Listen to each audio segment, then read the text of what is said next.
years, India fought stubborn and sticky inflation. But now 2025 has delivered a great Indian inflation bust.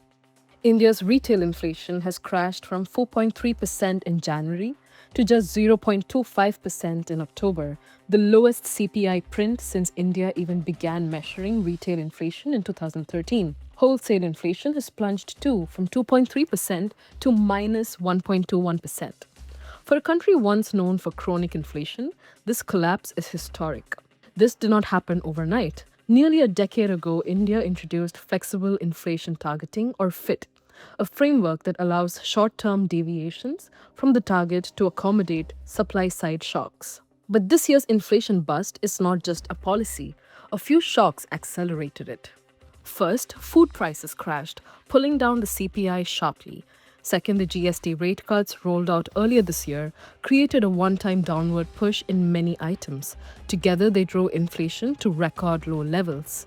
Chief Economic Advisor V. Ananda Nageshwaran says that India may be witnessing a structural transformation, a long-term shift to lower and more stable inflation.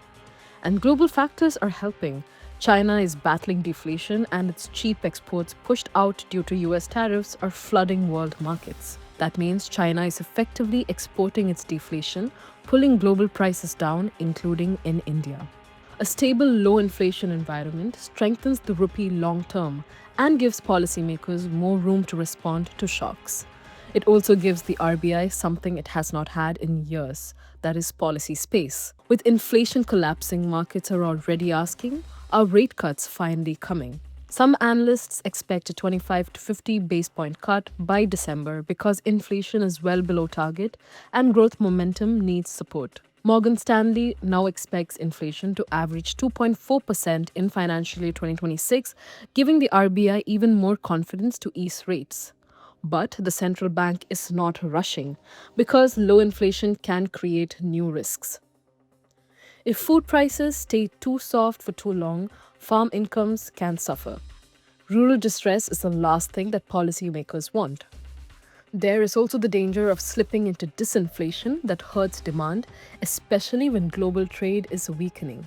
Three things will decide whether the great Indian inflation bust is temporary or truly structural. 1.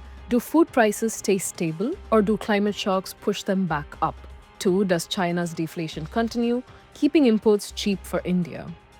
And 3. Does the RBI start a measured rate cut cycle, and if so, how quickly? The story is not over yet.